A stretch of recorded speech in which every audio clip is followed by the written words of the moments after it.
बच्चों board exam में chapter 10 मछली से पूछे गए सभी प्रश्नों को इस वीडियो में हम कवर करेंगे। तो चलिए वीडियो को शुरू करते हैं। आप आखिरी तक जरूर देखिएगा, आपके एग्जाम के लिए बहुत ही बेनिफिशियल होगा। अच्छे मार्क्स लाने के लिए आपको प्रीवियस ईयर करना बहुत जरूरी है। क्वेश्चन बैंक को आपको सभी क्वेश्चन को आपको करना चाहिए। चलिए स्टार्ट करते हैं पहले प्रश्न की ओर। पहला प्रश्न है, पेड़ पर कमरा किसकी रचना है? पेड़ पर कमरा किसकी रचना है? तो यह है विनोद कुमार शुक्ल की। किनकी है? विनोद कुमार शुक्ल की। ऑप्शन नंबर ए आपका सही आंसर हो जाएगा। चलिए प्रश्न नंबर 2 की ओर चलते हैं। प्रश्न नंबर 2 में क्या है? प्रश्न नंबर 2 आपका है, मछली कहानी में किस वर्ग का चित्रण है? तो मछली कहानी में जो है ये किस वर्ग का चित्रण है? तो यह है निम्न मध्य वर्गीय परिवार का है। ऑप्शन नंबर सी आपका करेक्ट आंसर हो जाता है। चलिए अगले प्रश्न की ओर चलते हैं। प्रश्न नंबर जो है 3, लेखक को मछली खाने से किसने मना किया? तो माँ ने। किसने मना किया है? माँ ने किया है। तो ऑप्शन नंबर बी आपका सही जवाब हो जाएगा, सही आंसर हो जाएगा। अगले प्रश्न की ओर चलते हैं। प्रश्न नंबर जो हो गया 4, लेखक अपने पिता से क्या मांगना चाहता था? तो मछली। क्या मांगना चाहता था? मछली। ऑप्शन नंबर डी आपका सही जवाब हो जाएगा। अगला प्रश्न है 5, मछली लेकर कौन भाग गया था? मछली लेकर के कौन भाग गया था? तो ये भाग गया था सत्तू। कौन भागा था? सत्तू भागा था। ऑप्शन नंबर बी आपका सही जवाब हो जाएगा।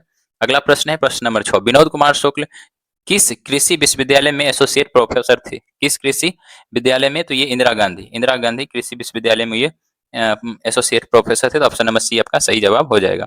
अगला प्रश्न है प्रश्न नंबर 7 है, मछली के लिए मसाला कौन पीस रही थी? तो माँ। कौन पीस रही थी? माँ। ऑप्शन नंबर डी आपका सही आंसर हो जाएगा। अगला प्रश्न है प्रश्न नंबर जो है 8 है, मछली शीर्षक कहानी में दीदी के प्रेमी का नाम क्या था? तो नरेन नाम था। क्या नाम था? नरेन। ऑप्शन नंबर डी आपका सही जवाब होता है। अगले प्रश्न की ओर चलते हैं। प्रश्न नंबर हो गया 9, कह रहा है कि मछली किस प्रकार की कहानी है? तो ये सामाजिक कहानी है। ऑप्शन नंबर बी आपका सही जवाब हो जाता है। अगले प्रश्न की ओर चलते हैं। प्रश्न नंबर हो गया 10, मछली शीर्षक पाठ में खरीदी गई मछली में कितनी मछलियां जिंदा थी? तो 2। कितनी थी? 2। ऑप्शन नंबर ए आपका सही जवाब हो जाता है। अगला प्रश्न की ओर चलते हैं। अगले प्रश्न है, मछली शीर्षक कहानी की रचयिता है कौन है? तो विनोद कुमार शुक्ल है। कौन है? विनोद कुमार शुक्ल है। ऑप्शन नंबर ए आपका सही जवाब हो जाता है। अगले प्रश्न की ओर चलते हैं। प्रश्न नंबर हो गया 12, कौन सा है? प्रश्न नंबर 12 है कि विनोद कुमार शुक्ल का जन्म कब हुआ था? तो इनका जन्म जो है 1 जनवरी 1937 को हुआ था। ऑप्शन नंबर बी सही जवाब होता है। अगले प्रश्न की ओर चलते हैं। प्रश्न नंबर है 13, मछली छीनने की कोशिश कौन कर रहा था?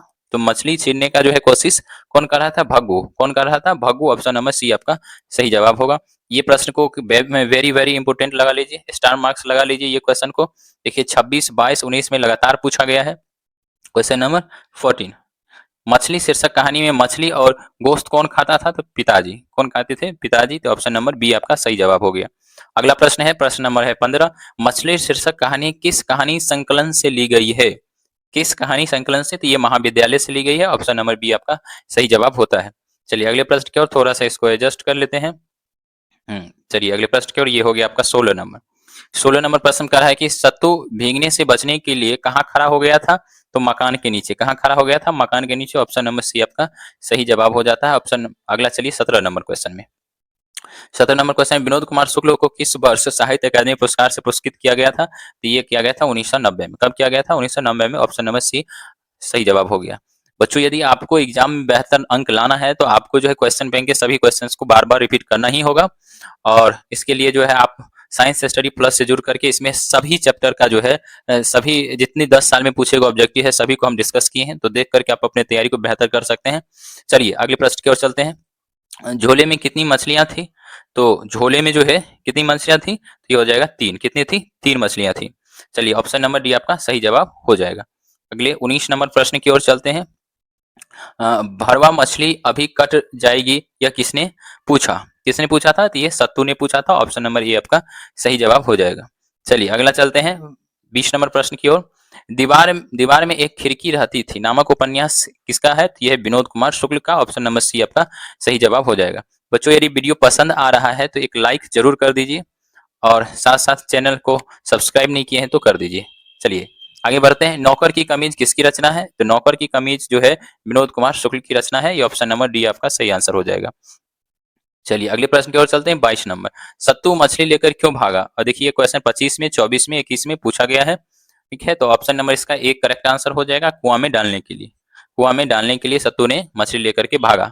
तो ऑप्शन नंबर 22 का ऑप्शन नंबर एक करेक्ट आंसर हो गया। अगले प्रश्न की ओर चलते हैं।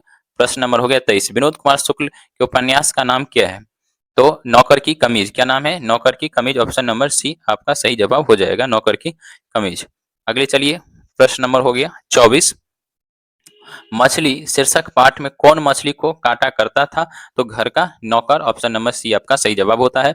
अगले प्रश्न की ओर बढ़ते हैं। प्रश्न नंबर है 25, वह आदमी नया गर्म कोट पहनकर चला गया। विचार की तरह, विचार की तरह कविता संग्रह के कवि हैं। तो कविता संग्रह के कवि कौन है? विनोद कुमार शुक्ल है। ऑप्शन नंबर ए आपका सही जवाब होता है। अगला प्रश्न है 26 नंबर, महाविद्यालय किसकी कहानी संग्रह है? तो महाविद्यालय जो है विनोद कुमार शुक्ल की कहानी संग्रह है। Option number D correct answer होता है। तो बच्चों ये इस चैप्टर में कुल 26 प्रश्न थे और सभी प्रश्नों को हम लोग जो है एक एक करके कवर कर लिए हैं।